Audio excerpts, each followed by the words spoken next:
Supreme court of Pakistan کو، کلی اختیار ہے تمام معاملات کا، اسی اختیار کے تحت انہوں نے یہ نہیں کوئی اختیار نہیں ہے، کوئی اختیار نہیں ہے سپریم کورٹ کو، کوئی ایسا اختیار نہیں ہے، اور اگر ہے تو آپ بتائیں۔ اب آپ چونکہ نہیں بتا سکے تو میں بتاتا ہوں۔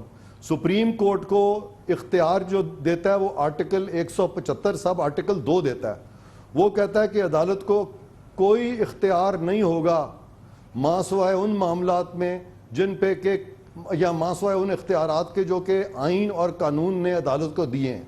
آئین اور قانون نے عدالت کو جی آئی ٹی بنانے کا اختیار نہیں دیا۔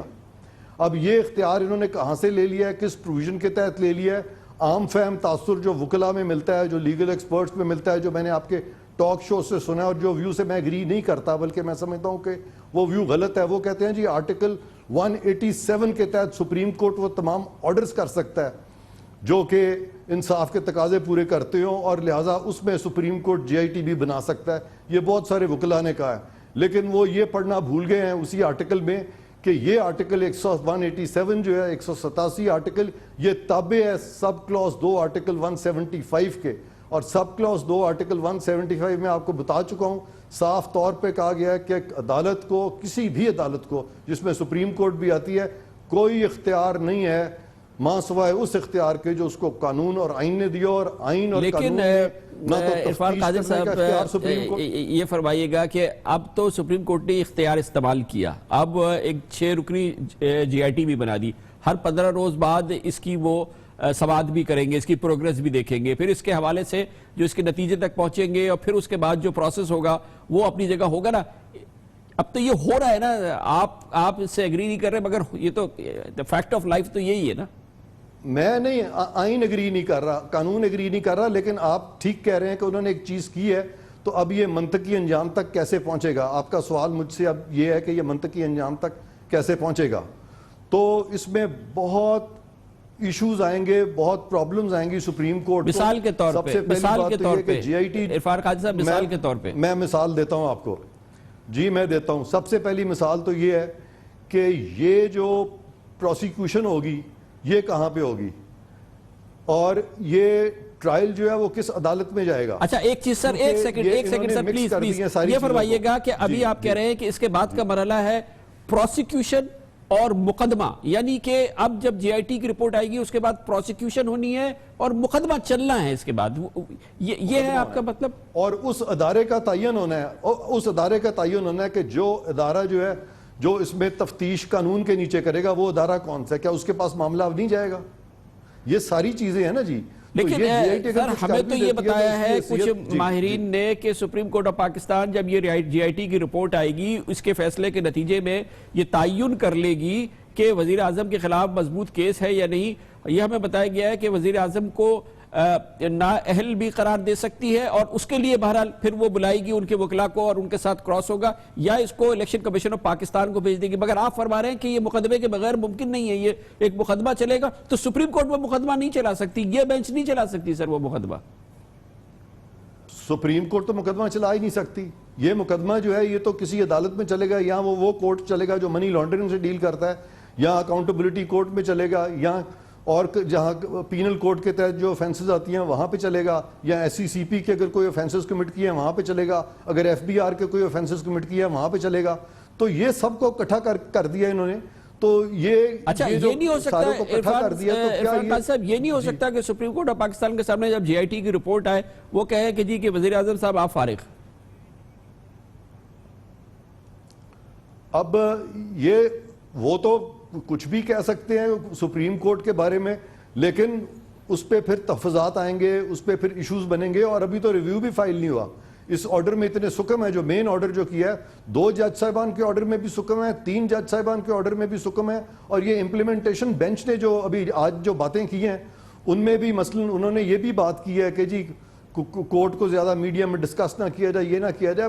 آپ مجھے بتائیں کہ جب سپریم کورٹ خود جج صاحبان جب کہتے ہیں کہ جی ہم ایسا فیصلہ دیں گے جو صدیوں یاد رکھا جائے گا، اور اپنی پبلسٹی کرتے ہیں، تو کوڈ آف کانڈکٹ تو کہتا ہے جج صاحبان اس طرح کی پبلسٹی بھی نہیں کریں گے۔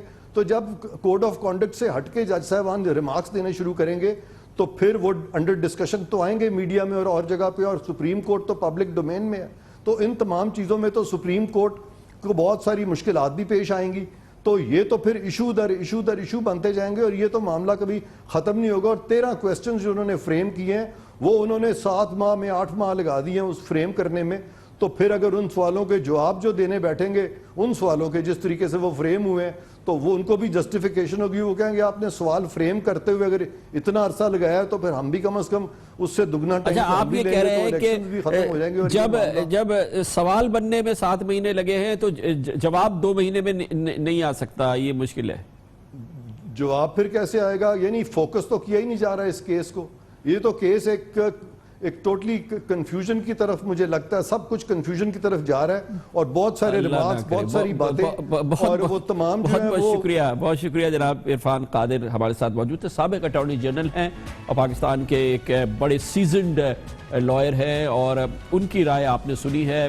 مجموعی رائے وہی ہے کہ ابھی بہت بڑا کنفیوژن باقی ہے. یہ نئی سماعت کا نیا مرحلہ ہے, اس کے آگے جو کئی مراحل ہیں, اس کی جو بڑی سیریس کمپلیکیشن ہے جس کی جانب عرفان قادر صاحب نشاندہی کر رہے تھے, وہ آگے چل کے کیا بنے گی وہ ایک اپنی الگ بات ہے. سیاست کا یہ پورا معاملہ ہے اور سیاسی کشمکش کا یہ مرحلہ ہے, شدید مرحلہ ہے, اس کی بھی نشاندہی آج ہو گئی ہے جس پر سپریم کورٹ آف پاکستان نے کہا ہے کہ ہم نے نہیں ڈکلیئر کیا ہے وزیر اعظم کو جھوٹا, اور اس سلسلے میں ایک لیڈر نے جو بات کی ہے وہ غلط بیانی سے بات کر رہے ہیں اور اس پہ انہوں نے وارننگ بھی جاری کی ہے. کمرشل بریک اور اس کے بعد ذکر کرتے ہیں ایک اور قضیے کا, اس کا تعلق ہے سندھ سے اور وہ ہے گورنر سندھ محمد زبیر جو کہ سیاسی طور پر متحرک ہو گئے ہیں. پاکستان پیپلز پارٹی کو بے چینی ہے, ان کو ان کی آئینی ذمہ داری یاد دلا رہی ہے. گورنر محمد زبیر ہمارے ساتھ ہوں گے اس حوالے سے ہمارے سوالوں کے جواب دینے کے لیے. Welcome back. جمہوری حکومتوں میں پاکستان میں ہمیشہ سے روایت رہی ہے کہ وفاق کا نمائندہ تو ہوتا ہے صوبے میں گورنر, لیکن وہ ایک سیاسی متحرک شخصیت ہوتا ہے, ایک سیاسی شخصیت ہوتا ہے اور وہ وفاق میں موجود حکومت کی ترجمانی بھی کرتا ہے اور وفاق کا نمائندہ بھی ہوتا ہے. اس طرح سے اس کی سیاسی حیثیت ہمیشہ سے موجود رہی ہے اور وہی کیفیت دیکھنے میں آ رہی ہے اب بھی. وفاقی کابینہ کے سابق وزیر جناب محمد زبیر کو وزیر اعظم جناب نواز شریف نے جناب عشرت العباد کی جگہ جب سے گورنر سندھ نامزد کیا ہے جناب محمد زبیر متحرک نظر آ رہے ہیں. ایک جانب وہ کراچی میں انویسٹمنٹ کے مواقع کے حوالے سے کافی متحرک نظر آتے ہیں, ملک کے اندر بھی ہے اور ملک کے باہر بھی گئے ہیں. ایک اور بہت اہم معاملہ ہے جس میں جناب محمد زبیر بہت زیادہ ایکٹیو نظر آ رہے ہیں اور وہ ہے سیاسی معاملات, پاکستان مسلم لیگ نون سے منسلک سیاسی معاملات. اور ایک اہم معاملہ ہے کہ آج کل سندھ کے شہری علاقوں میں متحدہ قومی موومنٹ الطاف حسین کے غیر فعال ہو جانے کی وجہ سے ایک سیاسی ویکیوم نظر آتا ہے. پاکستان کی تمام بڑی سیاسی جماعتیں کوشش کر رہی ہیں کہ سیاسی ویکیوم سے فائدہ اٹھایا جائے. واضح طور پہ لگتا ہے کہ پاکستان مسلم لیگ نون بھی یہ چاہتی ہے کہ سندھ میں وہ اپنی سیاسی حیثیت کو بہتر بنائے تاکہ سن 2018 کے الیکشن میں یہاں سے کوئی مواقع بن سکے یا اس کی کوئی پوزیشن بہتر ہو. اس حوالے سے یہ بات بہت اہم ہے کہ جناب محمد زبیر کے گورنر بن جانے کے بعد پہلی بار ایسا ہوا ہے کہ وزیر اعظم جناب نواز شریف نے بھی, اور سب سے اہم بات یہ ہے کہ وزیر داخلہ جناب چودھری نثار علی خان نے کراچی میں قیام کیا ہے. ان کا قیام گورنر ہاؤس میں ہی ہوا ہے. قیام سے میرا مطلب یہ ہے کہ راتیں گزاری ہیں. اس حوالے سے وزیر اعظم جناب نواز شریف بہت متحرک نظر آتے ہیں. چودھری نثار علی خان صاحب نے بھی ایکٹیویٹی شو کی ہے اور وفاق کا خاص انٹرسٹ ہے سندھ کے شہری علاقوں میں. یہ بات بہت اہم ہے کہ کراچی جو کہ سب سے زیادہ نیگلیکٹڈ اس وقت شہر نظر آتا ہے, پاکستان کا تجارتی دارالحکومت, سب سے بڑا شہر, یہاں کے ایک سنگین وسائل, اور اس میں وزیر اعظم کی جانب سے گرین لائن کا منصوبہ تیزی سے آگے بڑھ رہا ہے. اس پورے سیاسی ماحول میں جناب محمد زبیر کی گورنر سندھ کی حیثیت سے کوئی بھی سیاسی ایکٹیویٹی پاکستان پیپلز پارٹی کو ظاہر ہے کہ بہت زیادہ پسند نہیں آئے گی. اور جب گزشتہ روز انہوں نے ایک تقریب میں کہا کہ سندھ کو پنجاب کی طرح اگر بنانا ہے تو ان کو ووٹ دینا ہوگا جنہوں نے پنجاب بنایا, اور آئندہ الیکشن میں انہیں منتخب کر لیں جنہوں نے لاہور بنایا, کیونکہ لاہور کو کراچی سے کمپیئر کرتے ہیں, سندھ کے شہری علاقوں سے کمپیئر کرتے ہیں, تو کیوں نہ آپ انہیں ووٹ دے دیں. ہنگامہ ہو گیا اس پہ. وزیر اعلیٰ سید مراد علی شاہ نے اس پر اپنا بیان دیا اور جناب محمد زبیر کو کہا کہ وہ آئینی حدود میں رہیں, اور اسی حوالے سے پاکستان پیپلز پارٹی کے دوسرے رہنماؤں نے بھی کہا, اور آج اس بحث میں قائد حزب اختلاف جناب سید خورشید شاہ بھی شامل ہو گئے. گورنر نے جو ایتھکس ہوتے ہیں گورنرز کے, اس کی خلاف ورزی کی ہے. دوسرا, گورنر نیوٹرل ہوتا ہے, اس نے کانسٹیٹیوشنل بھی وائلیشن کی ہے. تیسرا, وہ پولیٹیکل ورکر ہے, اس لیے اس کو چاہیے کہ وہ استعفیٰ دے کے اپنے منسٹری کی پوزیشن پہ چلے جائیں. شاہ سے زیادہ شاہ کے وفادار ہونے کی کوشش نہ کرے. اگر اس کو اتنا ہی شوق ہے تو جا کے وزیر بن جائے, گورنر کی جان چھوڑے, اور وہ گورنر ہمیں نیوٹرل چاہیے. سید قریشی شاہ صاحب ضرور آج کے حوالے سے بات کہہ سکتے ہیں, لیکن انہیں خود یاد ہونا چاہیے کہ سیاسی جمہوری حکومتوں میں گورنر جو ہوتا ہے وفاق کا نمائندہ ضرور ہوتا ہے, مگر وفاق کی موجودہ جو حکومت ہوتی ہے, سیاسی حکومت ہوتی ہے, اس کا نمائندہ ہوتا ہے. خود پاکستان پیپلز پارٹی کے دور میں سن 2008 سے جنوری 2011 تک جناب سلمان تاثیر پنجاب کے گورنر رہے, اور اسی گورنر کی حیثیت سے انہوں نے فروری 2009 میں پنجاب میں گورنر راج کا بھی نفاذ کر دیا تھا.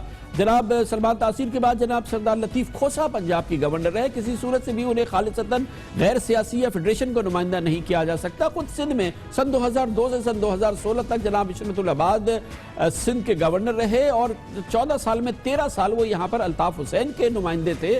وفاق کا نمائندہ بہرحال انہیں کہا جاتا ہے, اور اسی طرح سے جناب محمد زبیر ضرور وفاق کے نمائندے ہیں, لیکن اس میں کوئی شک نہیں ہے کہ وہ وزیر اعظم جناب نواز شریف کے نمائندے ہیں, پاکستان مسلم لیگ نون کے نامزد کردہ ہیں.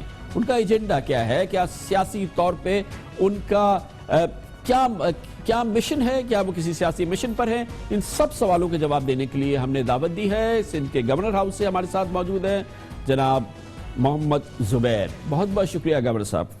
فرمائیے گا, بہت ناراض ہو گئی ہے پیپلز پارٹی, آپ ووٹ مانگ رہے ہیں, آپ وفاق کے نمائندے ہیں, آپ کہتے ہیں کہ مسلم لیگ نون کو ووٹ دو, اور آپ اور بھی بہت پولیٹیکل ایکٹیویٹی کر رہے ہیں, پیپلز پارٹی کو انڈرمائن کر رہے ہیں آپ یہاں.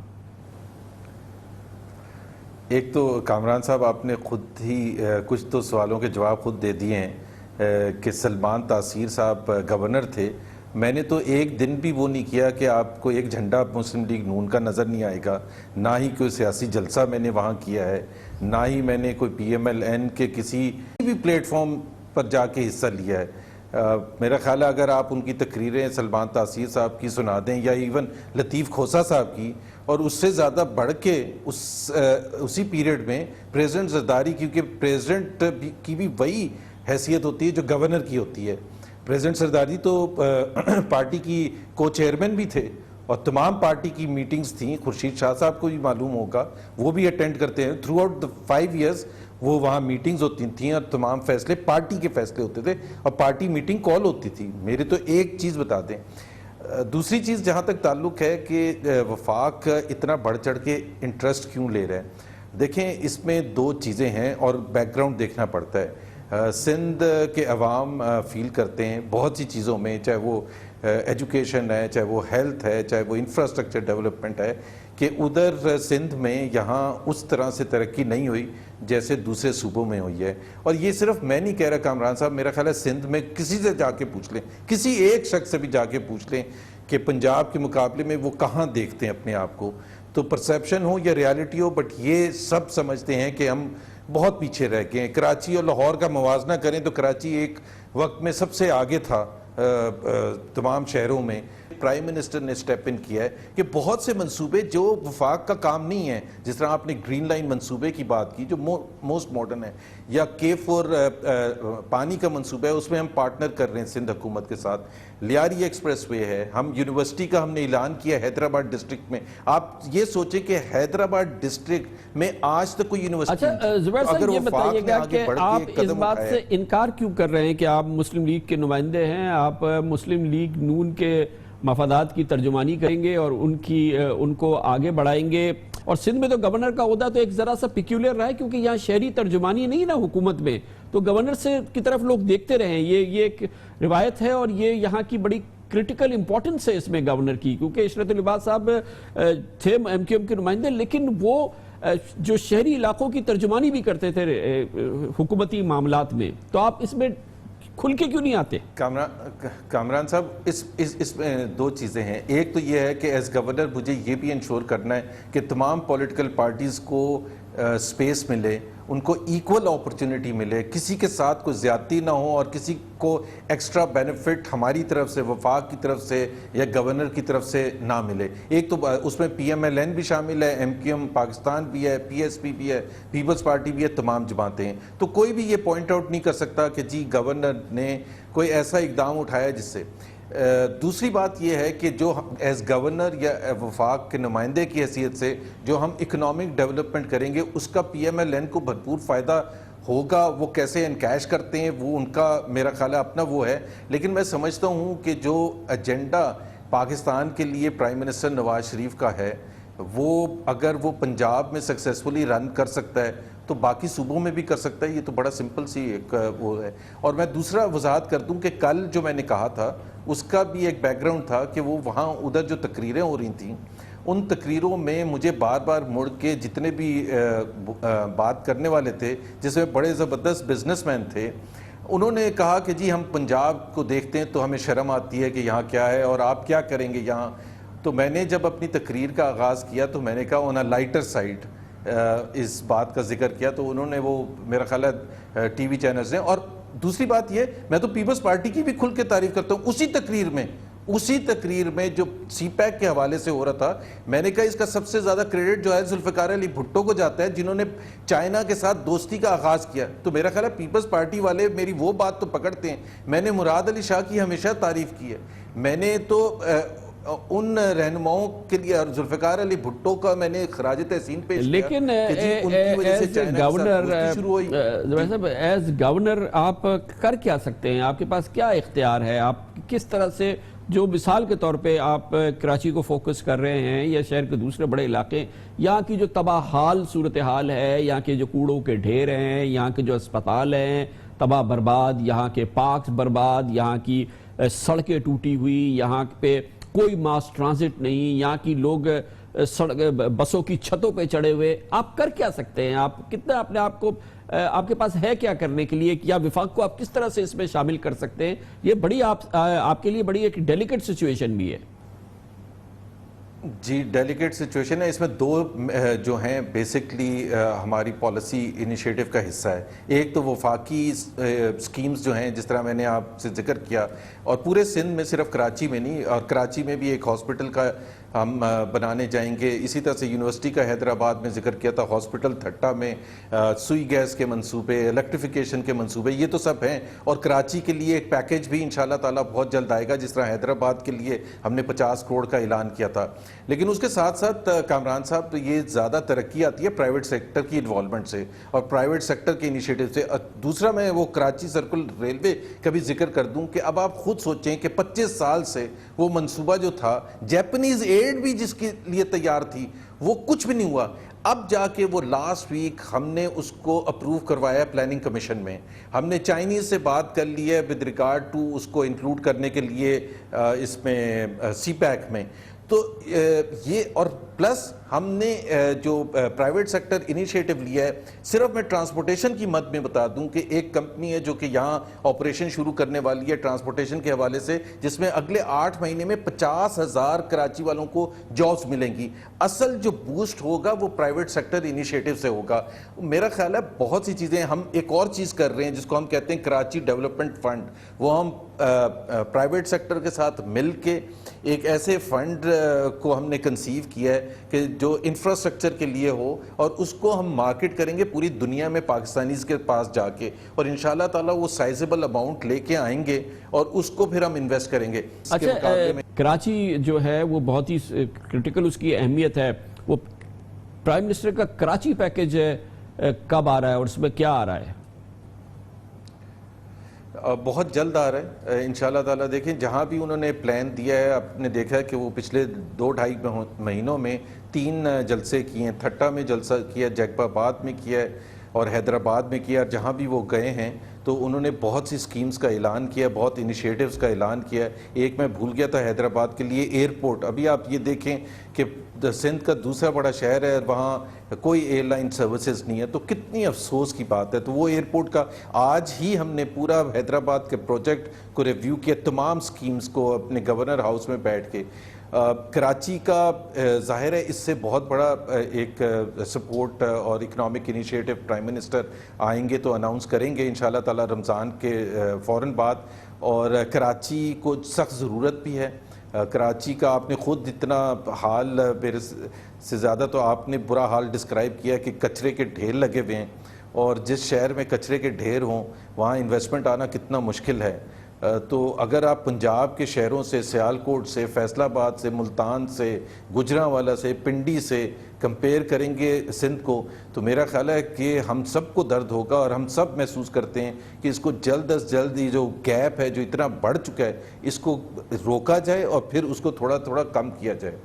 بہت بہت شکریہ جناب گورنر سندھ محمد زبیر ہمارے ساتھ تھے۔ کمرشل بریک اور اس کے بعد ذکر ہوگا پاناما کیس کا فیصلہ، JIT کی تشکیل ہو چکی ہے، مگر ایک بڑی دلچسپ بات ہے جو کہ ہم پلہ ساتھ ساتھ چل رہی ہے، اور وہ معاملہ ہے جو سپریم کورٹ آف پاکستان کی سہ رکنی بینچ کے سامنے ہے، جس میں چیلنج کیا گیا ہے کہ جناب عمران خان نے اپنی آف شور کمپنیاں چھپا کے رکھی تھی، انہیں اپنے گوشواروں میں ظاہر نہیں کیا، اس کے علاوہ وہ بیرونی ملکوں سے فنڈنگ بھی حاصل کرتے رہے، قانون کی خلاف ورزی کرتے رہے، عدالت عظمیٰ اس پر فیصلہ دے۔ یہ ایک معاملہ ہے جو کہ آئندہ چند مہینے ہماری انٹرسٹ کا مرکز بھی رہے گا۔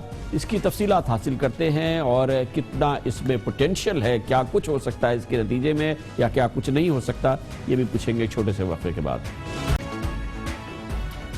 Welcome back. اب سے آئندہ چند مہینوں تک، کچھ مہینوں تک قوم کی دلچسپی رہے گی کیا ہو رہا ہے اس JIT میں جو سپریم کورٹ آف پاکستان نے تشکیل دی ہے پاناما کیس کے فیصلے کے بعد، جس کا فوکس ہوگا جناب نواز شریف اور ان کے اہل خانہ، ان کے اثاثوں کے حوالے سے، ان گوشواروں کے حوالے سے اور ان بیانات کے حوالے سے جو انہوں نے سپریم کورٹ آف پاکستان میں دیے۔ اسی دوران ایک اور بڑا اہم دلچسپ کیس ہوگا جو کہ سیاست کی دوسری سائٹ کی جانب ہے، یعنی کہ اس کا فوکس ہوگا پاکستان تحریک انصاف کے چیئرمین جناب عمران خان اور ان کے جنرل سیکرٹری جناب جہانگیر خان ترین، جن پر الزام لگایا گیا ہے کہ انہوں نے اپنی آف شور کمپنیز بنائی تھی اور سن 2015 تک پاکستان میں ان کو ظاہر نہیں کیا۔ خاص طور پہ جناب عمران خان پر یہ الزام ہے کہ انہوں نے مس ڈیکلیریشن کیا، قانون کی خلاف ورزی کی۔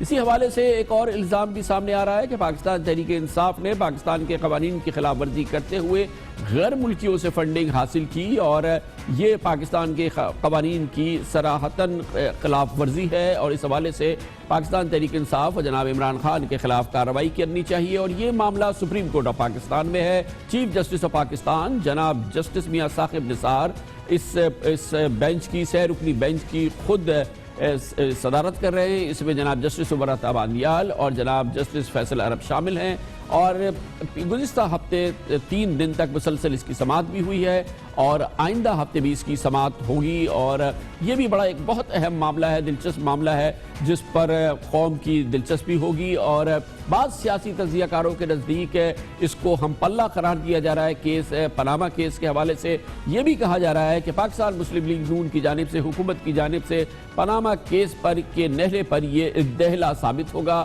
یہ فیصلہ تو عدالت عظمیٰ کرے گی کہ کیا واقعی پاکستان تحریک انصاف نے اور جناب عمران خان نے قوانین کی خلاف ورزی کی ہے یا نہیں، یا ان کے خلاف کوئی کارروائی ہونی چاہیے یا نہیں۔ لیکن یہ کیس ہے کیا اور کتنے اس کے جو محرکات ہیں وہ اس کے ثبوت موجود ہیں، ان تمام امور پہ بات کرنے کے لیے ہمیں جوائن کر رہے ہیں اس کیس میں پاکستان مسلم لیگ نون کے رکن حنیف عباسی کے وکیل، پاکستان کے ممتاز ماہر آئین و قانون، سینئر ماہر آئین و قانون میں سے ایک جناب اکرم شیخ ہیں۔ بہت بہت شکریہ شیخ صاحب۔ یہ بتائیے گا کہ کہا جا رہا ہے کہ یہ ہم پلہ کیس ہے، پاناما کیس کا ہم پلہ کیس ہے، بلکہ یہ ایک سیاسی کشمکش کا حصہ ہے، اور یہ PMLN کی جانب سے نہلے پہ دہلا ہے۔ خان صاحب آپ کی بات بڑی ہوتی ہے، یہ حقیقت میں تو 2 نومبر کو داخل کیا گیا یہ کیس انہی مقدمات کا ایک حصہ تھا جن کو پاناما کیسز کا نام دیا گیا۔ یہ کیس نہ صرف یہ کہ پاناما کیسز کا ہم پلہ ہے آف شور کمپنیز کے حوالے سے، بلکہ یہ کیس اس سے بہت آگے ہے۔ کیوں آپ کے نزدیک اس میں گمبھیر مسائل زیادہ ہیں؟ خان صاحب آپ دستور پاکستان کا آرٹیکل 17 پاکستان کے شہریوں کو یہ حق دیتا ہے کہ وہ سیاسی جماعتیں بنائیں، اور پھر سیاسی جماعتوں کو چلانے کا ایک طریقہ جو ہے وہ قانون نے پہلے پولیٹیکل پارٹیز ایکٹ کے تحت وضع کیا تھا، اور 2002 میں پولیٹیکل پارٹیز آرڈر 2002 کے تحت وہ قانون بنا دیا گیا۔ دستور خود یہ کہتا ہے کہ political parties shall account for their funding, وہ بتائیں گی کہ ان کے پیسے چلانے کے لیے کہاں سے آتے ہیں۔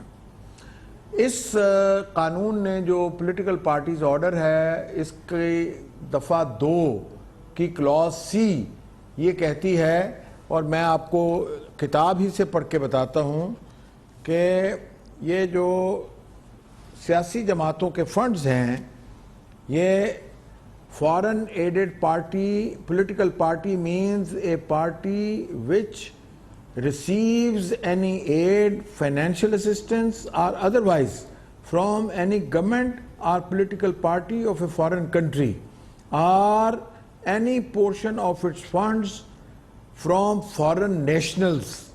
یہ نوٹ کیجئے. اس کے بعد دفعہ 6(3) یہ کہتی ہے any contribution، بہت عام ہے، میں آپ کی بھرپور توجہ کے لیے التجا کرتا ہوں. A contribution made directly or indirectly by any foreign government, multinational or domestically incorporated public or private company, firm, trade or professional association shall be prohibited, and the parties may accept contribution and donation only from individuals.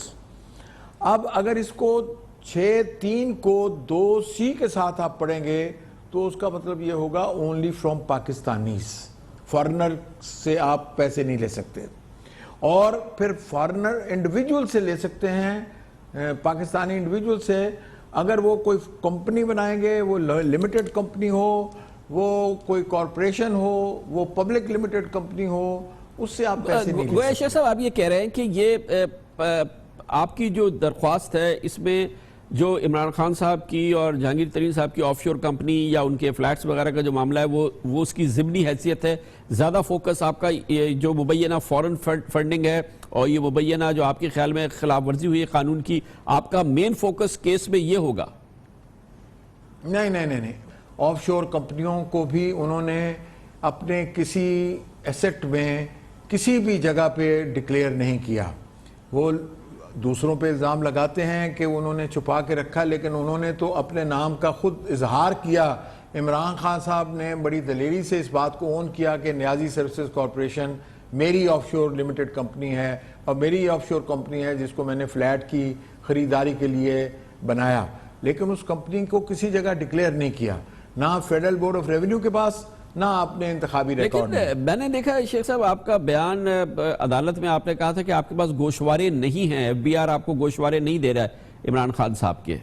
تو آپ کہاں سے یہ بات کہہ رہے ہیں؟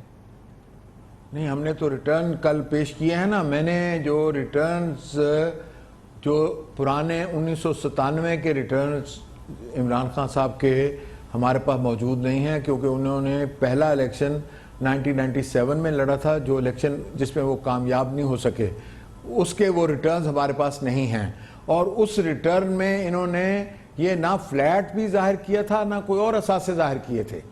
اور ہم نے جو ریٹرنز ہم نے ساتھ لگائے ہیں ان کے اندر نیازی سروسز کارپوریشن اور یہ جو آف شور کمپنی ہے، نہ جہانگیر ترین خان صاحب کی کسی کمپنی کا ذکر ہے، نہ عمران خان صاحب کی کسی کمپنی کا ذکر ہے.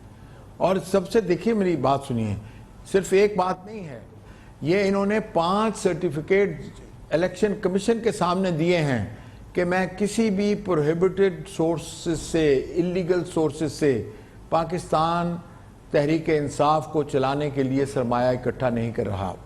اور آپ نے دیکھا کہ حسب منشا دفعہ 6 کی ذیلی دفعہ 3 کے تحت کوئی لمیٹڈ کمپنی اگر کسی کو $1 کا بھی عطیہ دے تو وہ بھی ایک غیر قانونی جو ہے عطیہ ہے، وہ پرمیسیبل نہیں ہے اس لاء کے تحت.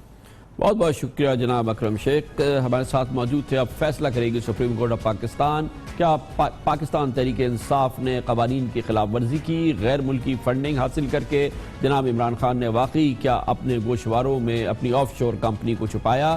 ان سب کا فیصلہ سپریم کورٹ آف پاکستان کرے گی، جسے سیاسی تجزیہ کار ایک ہم پلہ کیس قرار دے رہے ہیں پاناما کیس کے حوالے سے، جس کی JIT کا عمل مکمل ہو چکا ہے اور اس کی تحقیقات کا عمل اب شروع ہونے والا ہے. اس کے ساتھ ہی ہمارے آج کے پروگرام کا اختتام ہوتا ہے. سیٹرڈے سنڈے کی ہفتہ وار تعطیل رہتی ہے. پیر کو آپ سے پھر ملاقات ہوگی انشاءاللہ. پیر تک کے لیے کامران خان کو اجازت. اللہ حافظ ناصر.